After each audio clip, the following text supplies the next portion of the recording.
regards to using some of the workplaces. Okay, as I was saying before, that public office is a public trust. Meaning to say, as you are working as a public servant, there should be an element of trust on you. And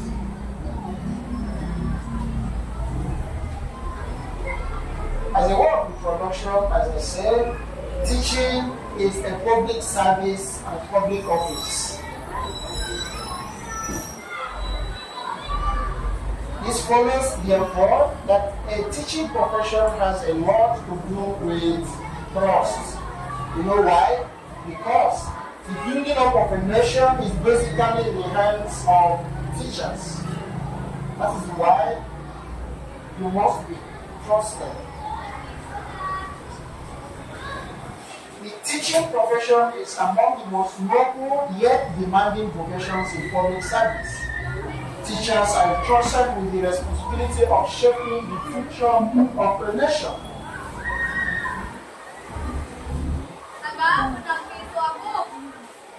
And then the education and the character formation of the citizens, beginning from the primary, pre-primary to high level of education. I want you to understand why you should be trusted. It is because of this. That the movement, the progress, the success of a nation is in the hands of teachers who from pre-primary train people the character of the citizens.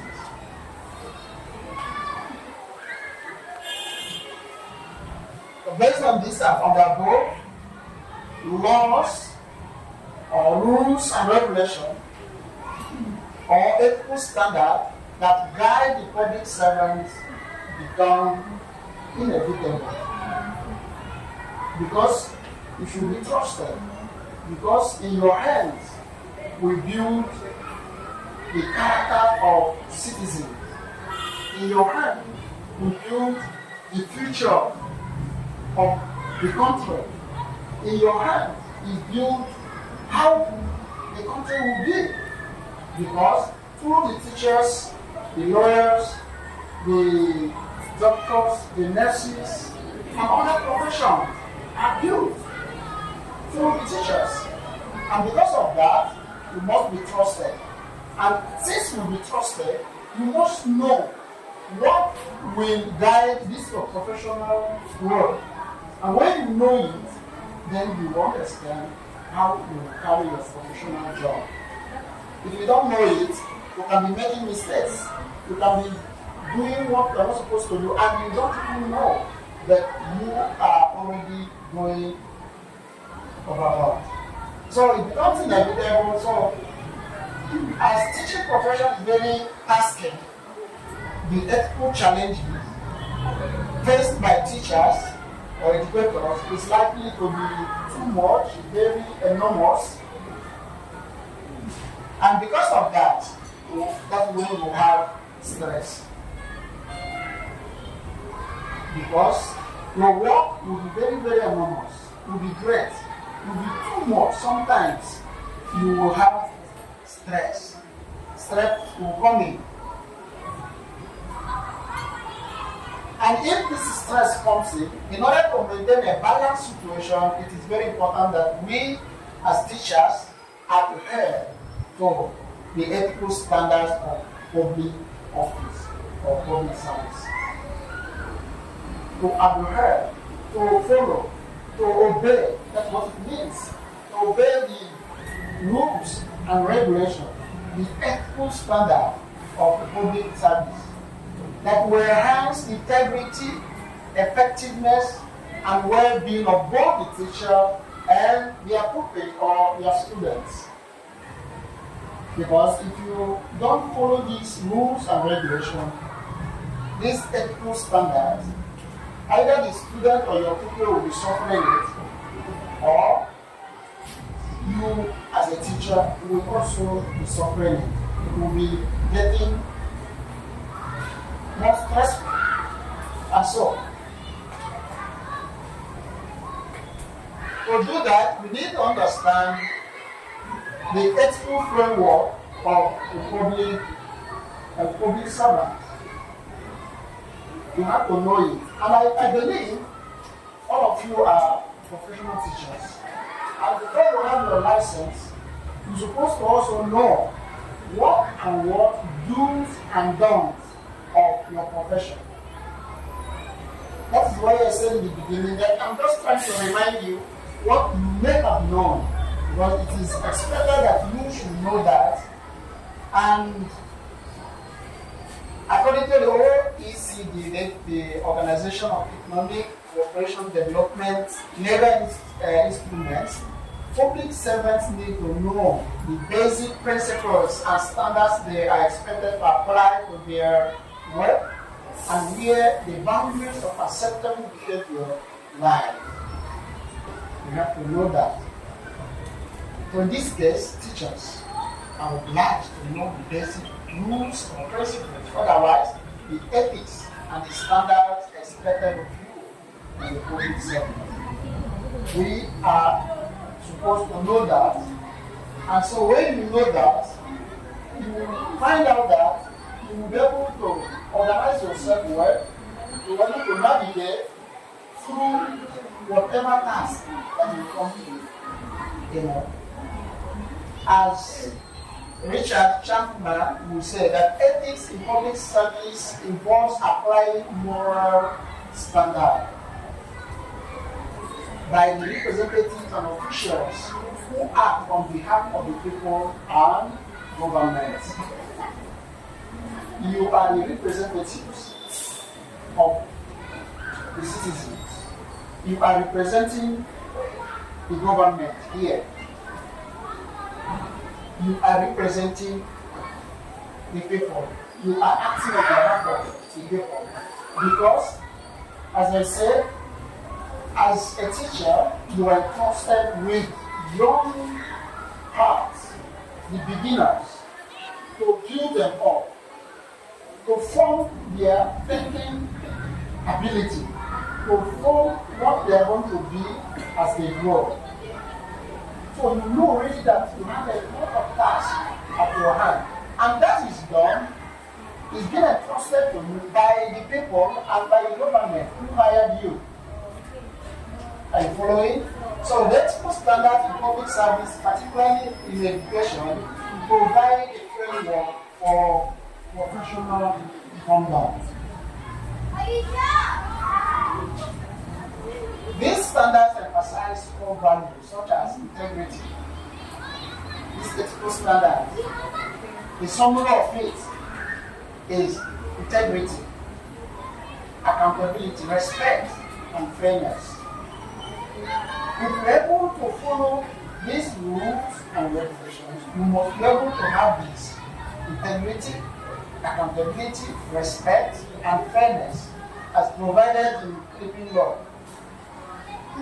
For professional teachers, which is mandated by the Philippine Teachers Professionalization Act of 1994. These are the key principles. One is respect for human dignity. Teachers must uphold the dignity of every student or pupil, ensuring a safe and non-discriminatory environment. So you should know this. You must uphold their dignity. Again, professional integrity. Teachers must uphold honesty, fairness, and transparency in all interactions with the teacher and with the students of the pupil. Confidentiality of the student information. Teachers are obliged to keep students' records and personal information confidential. As you know this, it will help you to go through your daily work smoothly because you know the do's and don'ts. You know what to do and not what to do. Boundaries and non-exploitation. Teachers must maintain a strictly professional relationship with your students or your people, here you are just teaching the young ones. So there are some things you can easily navigate, you can easily go through that will not be trouble for you. Refraining from any form of sexual or romantic involvement, exploitation, or manipulation. This will be basically for those who are teaching in a higher level, who are teaching the higher level students, who are already of age or who are already growing to some age plus. Of course, the adolescent children you are teaching. But you need to know that, because you will be having some promotion going from this or that. You see yourself where you are teaching even the people who are almost of your age, where you are teaching the mature people, who you are teaching those who may feel attracted to or may be attractive, may be feeling you are attracted to them. You must be very careful when you know what it involves. Teachers-student relationship. Teachers are expected to promote learning, protect students from harm, and refrain from any act that may prejudice students' well-being. Because they are entrusted to you. As they are here in class, they are your children. And you must do everything to protect them, to guide them, something that will not jeopardize their safety. So this is part of the rules and regulations. Corporal punishment is strictly prohibited, and teachers found guilty of such acts can face administrative and criminal charges. Because we know that sexual harassment, I've talked about that, prohibited. If you found your license may be revoked. As again, accountability teacher who violates the code of ethics can face disciplinary action, including revocation of their certificate of registration, license as a professional teacher. So if you know that this will happen to you, you will be very careful, and you cannot be careful when you do not know it. So after today, you go back to look to read more about this and understand it, and begin to put it in your work as a professional teacher. So the UNESCO emphasizes the importance of teachers serving as role model. You are a role model for the students, for the pupils, and you must be acting so that even when you go outside the school, your student sees you, your people sees you, and you say, oh, this is my uncle, this is my teacher, because you are showing an example to them in the society. So we are role models. And then he said, adherence to these principles is essential in fostering trust within the educational community and ensuring equitable opportunities for all pupils or students in all levels. So when you already know these principles, you see all this, it will help you to get all this. You know? Equitable opportunity for all your pupils, your students, and all that. Then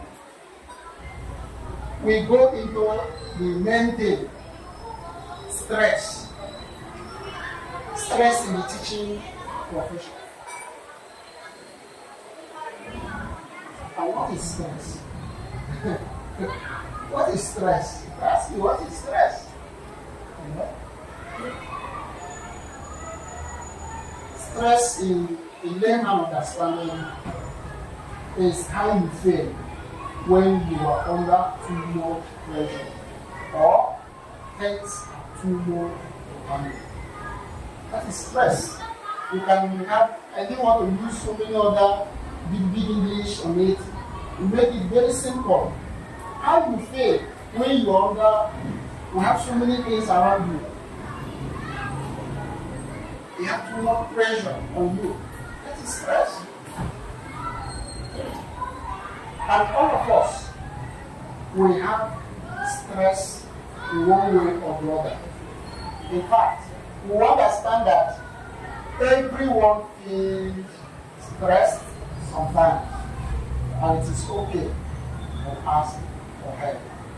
You know this, let us have it in the back of your mind. That everyone feels stressful at one point or the other. Having known that stress is how you feel when you have so many things around you, too much pain to do, and it will be beyond your control. How do you feel? I see that you are all stressed. Why? Because you are tired. You have been here from morning till now, and we are giving you lectures. You are tired, so you are stressed out already. You see? So let us not look for what it means in heaven, but it is within us. You understand it very simple. Before we start this program, we were waiting for some of you who were trying to distract your pupils before coming. And the leader called on you that, oh, we are here already, we are waiting for you. Suppose you are called that we are here waiting for you. And you are trying to handle one thing like that, to put things in order. You're already stressed out. You're already stressed by that. But there are too many things around you, too many demands coming on you at a particular time. Because you cannot handle it, you become stressed out. So, teaching is inherently stressful. It's very clear, so you have read it. It's inherently stressed out, and due to various factors, including this high workload, classroom management challenges, administrative demands, and societal expectations, including the family pressure, social expectation, what is expected of you from society as a teacher, the administrative pressure, what the school institution is expecting from you. They bring this, they bring that, they tell you do this, you do this. It's very stressful. Now you have seen classroom management. If you are see how this place is, okay, it's put in order. Sometimes there's a way you arrange your classroom. There's a way the students will be behaving, will be confused. That will be stressed out. And these are all challenges. Don't load. You have so many work to do. And this we are talking about is not just only the teachers. It cuts across every sphere of life. It's not just only teachers that are stressed out. So as I said, that in as much as we are talking about the teaching work, feeling stressed sometimes is normal. It is okay. But you should always ask for help. Knowing that stress can come to anybody. So don't be shy to ask for help. Stress in the teaching profession, as we continue, stress arises when teachers perceive an imbalance between the demands placed on them and their ability to meet those demands. Very clear. You perceive imbalance. You are being demanded to do this and do that, but you feel that you cannot do it. It is too much for you. Stress will come in. And when it takes a long time without solving, such stress can lead to burnout, diminished work performance, and ethical lapses. If this stressful moment continues, it will lead to this burnout, diminished job. What is diminished job? Diminished job performance. If you have been performing 80%, because of the stressful way of it, you begin to come down. You see yourself performing 75, 70, 65. And it will be going down because of stress. And it will also lead to ethical lapses. You begin to do what you are not supposed to do as a teacher. You begin to overlook certain things, which ethically you are not supposed to overlook them. But because you are stressed out, that is why you overlook them. You do things anyhow. Stress can negatively influence decision making. And emotional regulation increases the possibility of ethical problems. For example, a teacher under pressure may unintentionally prioritize administrative compliance over students' holistic needs. Unintentionally. You didn't intentionally try to overlook the students' needs. What you're supposed to do, how you're supposed to take them in the class, and what you're supposed to do for the well-being of the students or the pupil. But because of the stress you are into, caused by maybe the administration, the school, what is being demanded by you, when you overlook it, it's already against the ethical standard. It's already against the rules and regulations. And so, this misplacement with ethical principles can harm students' academic growth and emotional well-being. Besides, stress can lead to reduced patience and compassion, then possibly resulting in unfair treatment of biased judgments. I'm sure I'm speaking to you. I'm talking to you. What I mean by talking to you is, am I saying what is in reality based on your own experiences? That stress can lead to the reduced patience. Because you are stressful, you don't have patience again. You are so tired, and the people did not understand what you are talking about. You are thinking about another thing. You are feeling on how you are going to round up and finish what you are supposed to do. What the task given to you, you are stressed out, and the other people or student is disturbing you. To do this, to make this, you will lose your patience. So it leads to reduced patience and compassion. What you could have, compassionately treated, you lose that. But at the end, it will lead to regret, because when you relax, when you are talking yourself, you find out that, you acted wrongly. What caused it was stress. And it can also lead to unfair treatment or even biased judgment. Because you are stressed out. You need rest, but there's no rest. And it can make you do things you are not supposed to do. And that is hampering on our ethical standard. So to maintain adherence to ethical standards, teachers must actively manage stress. Effective strategies include: you must try as much as you can to manage stress.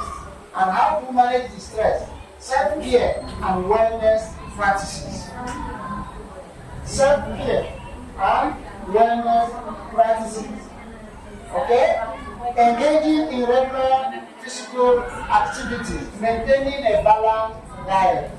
And I put in the bracket: exercise, sleep, and eat healthy. After all the work you are doing, you allot a little time for exercise, physical activities. I know many of you go to Zumba. It's also very good because you exercise so much, you sweat so much, it will help you.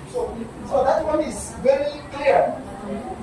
And engage in hobbies and relaxation techniques. Hobbies and relaxation techniques, meditation and practicing mindfulness, intentional focus, non-judgmental acceptance, curiosity and openness, self-compassion. When we talk about self-compassion, have mercy on yourself and pity yourself by doing what? Try to relax. Try to have a rest. Try to give yourself time. Try to regulate your time. You know, all this can help teachers build resilience against stress. If you are participating in all this, it will help you to, manage stress. Time management. Another way you can manage stress. Time management. Prioritizing tasks and setting realistic goals can reduce the feeling of being overwhelmed.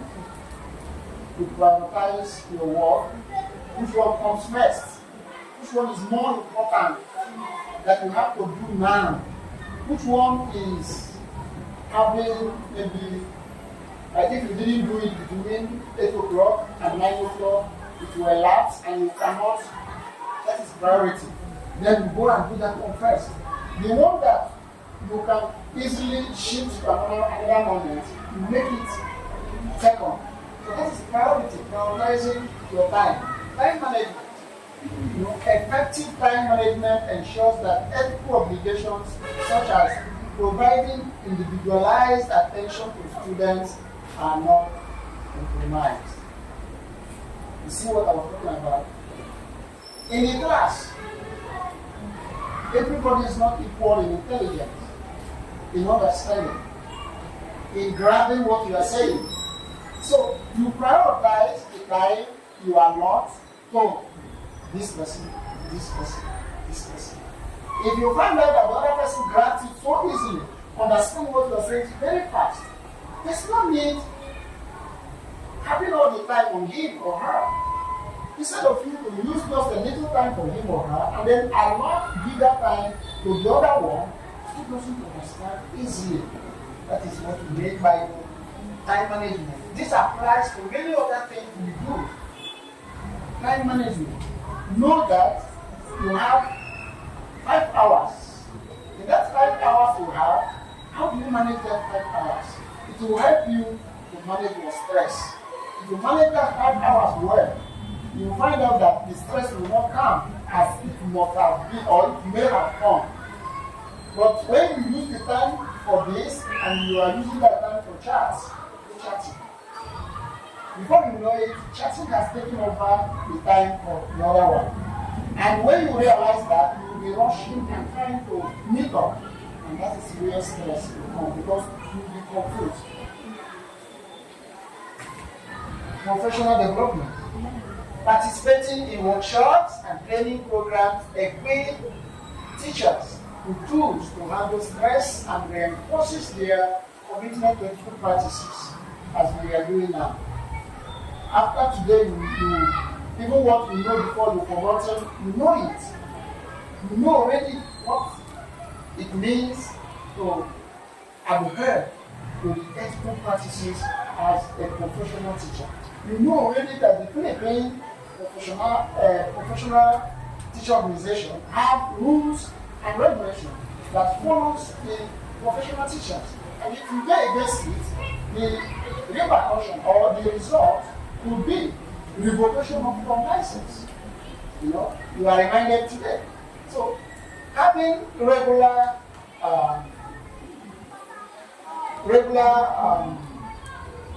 program like this and other ones will help us to handle stress. It will reinforce our commitment. So stay updated on ethical teaching practices. Stay updated as you have been updated today. You go home now, you go back to maybe what you have before. As that, you read it again. Or what you are jotting here, you read it again. And begin to internalize it. Support system. Remember, we are talking about the strategies of managing stress. The support system. Collaborating with colleagues and seeking support from administrators can foster a sense of community, reducing feelings of isolation and stress. How do you support one another? How do you support each other? Then how do you open yourself for support? So when you don't open up to what is beyond your control, you will not get support. But when you open up, when you meet something that's beyond your control, you ask your colleague, please, can you help me? Can you help me? It will help to reduce stress. Then relative practice, reflective practice. Regular self-reflection allows teachers to assess their actions and decisions, ensuring alignment with ethical standards. When you are alone, after every talking in the day, you go home, you find a way of reflecting on what you did. How did you perform this work? It helps you to know whether it is okay or not okay, where you can make amends and where you can reduce or add. Educational institutions, we are talking about also the role of the institution or school that will help you in reducing stress. Educational institutions play a vital role in promoting ethical adherence and stress management. How? Schools can implement policies that encourage a healthy work-life balance. Left for school to figure out policy that will encourage that. School or the institution can provide access to mental health resources. At school, the institution, make that available for the teachers. Even if it is maybe quarterly. In the beginning of the year, in the beginning of the academic year, in the middle of the academic year, at the end of the academic year, you have the opportunity of assessing mental health resources. You get the experts, and then they help you to do that, assess such to help. This one is the level of the institution or the school. They recognize the efforts of teachers, creating an environment where teachers feel valued and supported, reduce stress and foster ethical conduct. We are talking about the institution or the school, recognizing their teachers, recognizing they are doing well, recognizing their effort, recognizing their hard work by giving some rewards, showing them that they are valued. Because teachers must be valued in the nation. Any nation that doesn't value their teachers is heading for doom. Because if you don't value your teachers, how do you get the doctors, the nurses, the professionals? How? They have to be valued. And that will reduce the stress when you are told thank you. When at the end of the year or the quarterly, you are made to understand that you will be appreciated. You know? It will help you. So it will boost your morale. So recognizing ethical dilemmas in stressful situations. For example, handling a disruptive student while maintaining fairness. What I mean by this is not to understand that there will be a point you meet up with, a dilemma. A dilemma is a situation where you don't know what to do. You go up, you go down. I use an example of how you maintain a disruptive or someone, a high-headed student, someone who is always troublesome in the class. How do you handle the person? While you are still maintaining fairness, see, you will be dead. So, using ethical frameworks to navigate decisions, follow school policies and guidelines, consult with colleagues or administrators when in doubt. And then, getting to this, we have an example of a scenario. A teacher is overwhelmed with grading and considers giving all students a passing grade. without thought of evaluation. Does it happen to you? You're overwhelmed. You are stressed out. You are tired.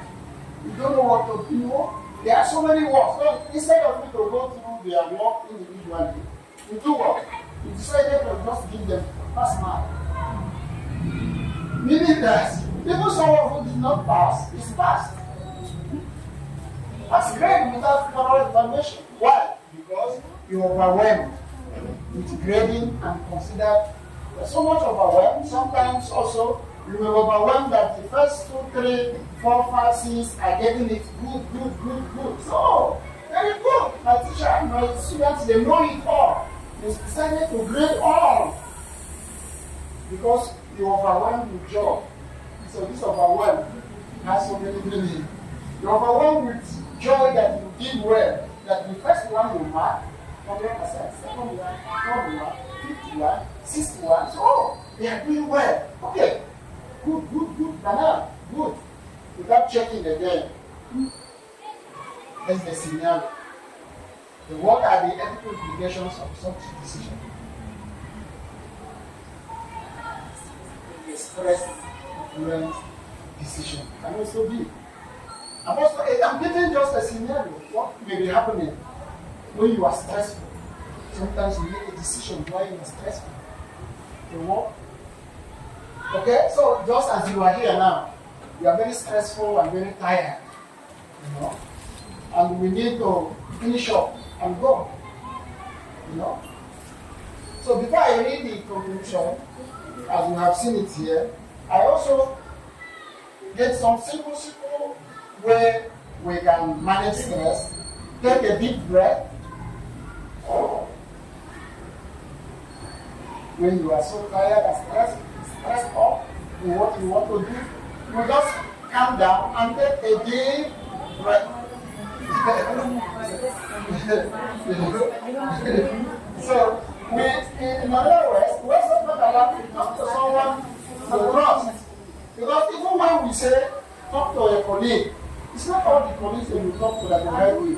They say talk to someone you trust that can help you, that will not use you to marry test. You can talk to someone who will make your stress higher than you expected. So talk to your colleague you trust that will keep it as you want and will help you out, Apart from exercise, we know that exercise is so good. You mustn't even join Zumba. You mustn't join Zumba for doing exercise. You mustn't be doing heavy exercise. Simple walking around can help you. Simple walking around, around your compound, around the street can help you. So don't think that it's only when you are dancing and sweating and doing that you exercise. There are other ways to exercise. And so another one is to take a break and rest. Take a break and rest. This is the commonest one. The commonest way of managing stress is to take a break and rest. Laugh? Okay. You see? You can laugh also. Move around. Find a friend and go out. Go to a place. Try to, laugh as you say. With friends. Oh, because of no money. Okay. So it's okay.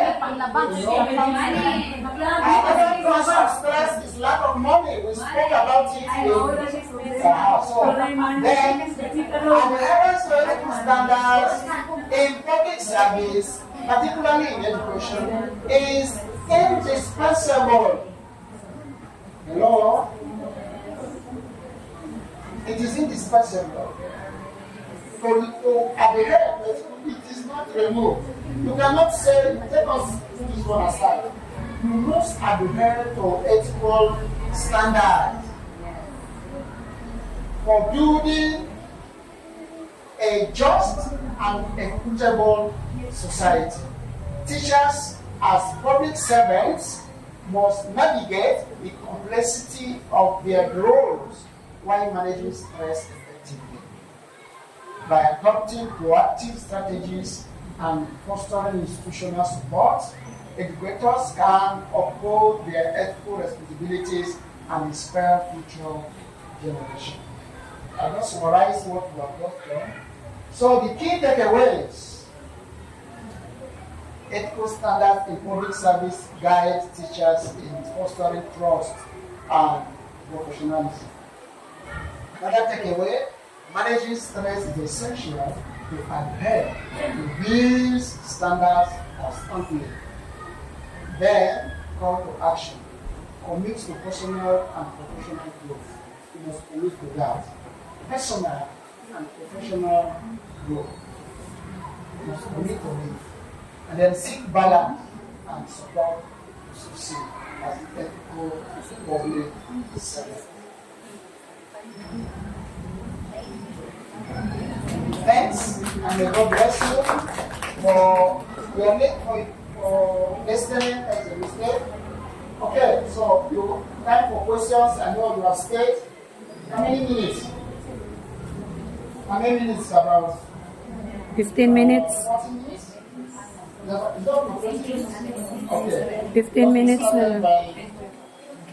It's just about 20 to 30 minutes. So, can we have questions or something that the question doesn't mean that you will answer it? Everybody, if you know what the question first is something that everybody is involved. You know? So, you can ask a question, you can contribute if you want. This is the time, and then we are done. So, feel free. And also give us some examples, give us some kind of experience you've heard. I want to hear one or two experiences before we go. I know you are stressed out already. Let us have one or two experiences based on stress. What happened? When you are stressed, what did you do? And is that clear? Sometimes? Yes. Very